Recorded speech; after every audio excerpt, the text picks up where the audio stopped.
नमस्कार दोस्तों, मैं सुनील आपका स्वागत करता हूं। दोस्तों, आज हम बात करेंगे महारानी एलिजाबेथ के ताज यानी क्राउन के बारे में। ब्रिटेन की महारानी एलिजाबेथ द्वितीय का गुरुवार को निधन हो गया। वह 96 साल की थीं। वह साल 1952 में अपने पिता जॉर्ज षष्ठम की मौत के बाद महारानी बनी थीं। उस वक्त उनकी उम्र मात्र 25 साल थी। लेकिन क्या आपको पता है, महारानी खास मौक़ों पर एक ताज पहनती थीं। ये ताज अपने आप में बहुत खास है। इसमें भारत से लाया गया कोहिनूर हीरा लगा है। ये 105 कैरेट का है। इसके अलावा इस ताज में 2000 से ज़्यादा हीरे लगे हुए हैं। इसमें नीलमणि, पन्ना और मोती भी जड़े हुए हैं। इसकी कीमत सुनकर आपके होश उड़ जाएंगे। लेकिन अब एलिजाबेथ की मौत के बाद उनके ताज का क्या होगा? वहीं इसमें जो कोहिनूर हीरा लगा है वो भारत से वहां तक कैसे पहुंचा, चलिए आपको बताते हैं महारानी एलिजाबेथ के ताज से जुड़ी रोचक बातें। महारानी एलिजाबेथ ने 70 साल तक ब्रिटेन पर राज किया। वो खास मौक़ों पर ताज पहनती थीं। इस ताज में हीरे के साथ 2867 हीरे भी लगे हुए हैं। कोहिनूर हीरे के साथ 2867 हीरे भी लगे हुए हैं। ताज का जो वजन है करीब 1.28 किलोग्राम है। इस ताज में बेशक कीमती रत्न जड़े हुए हैं। सोने के माउंट में जड़े रंगीन रत्नों में नीलमणि, पन्ना और मोती भी शामिल हैं।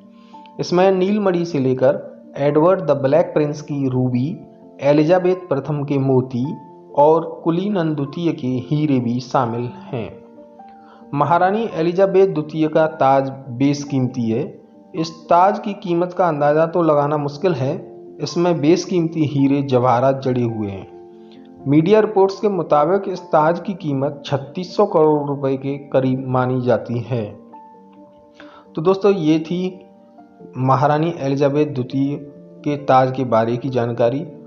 तो दूसरी अब हम बात करते हैं कि आखिर कोहिनूर हीरा भारत से ब्रिटेन कैसे पहुंचा।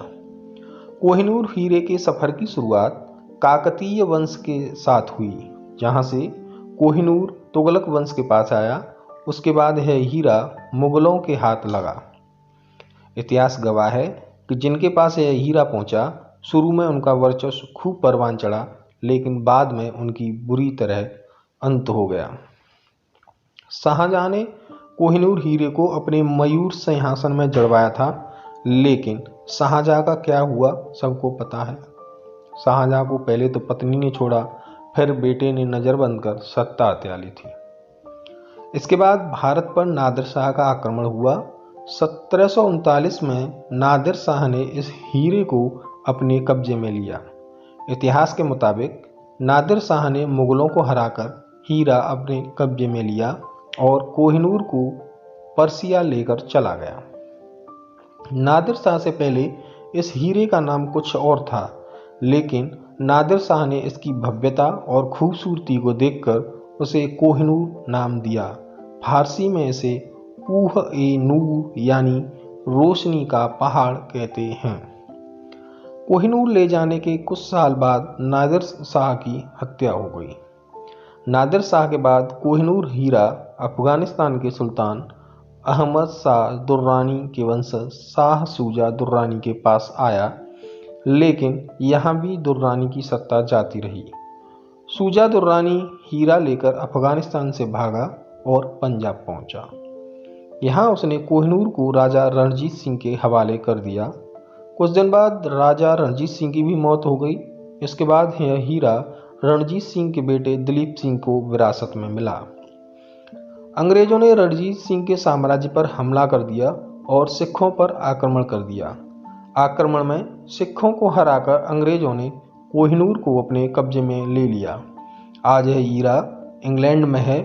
इस हीरे को प्रभाव से बचने के लिए इंग्लैंड की महारानी ने नियम बनाया कि इसे कोई महिला ही धारण करेगी। माना जाता है कि इससे भी कोहिनूर हीरे की मनहूसियत खत्म नहीं हुई और दुनिया भर में फैली अंग्रेजों की हुकूमत खत्म हो गई। तो दोस्तों, ये थी आपके लिए अहम जानकारी। आगे भी हम ऐसे वीडियो लाएंगे। तब तक के लिए शुक्रिया।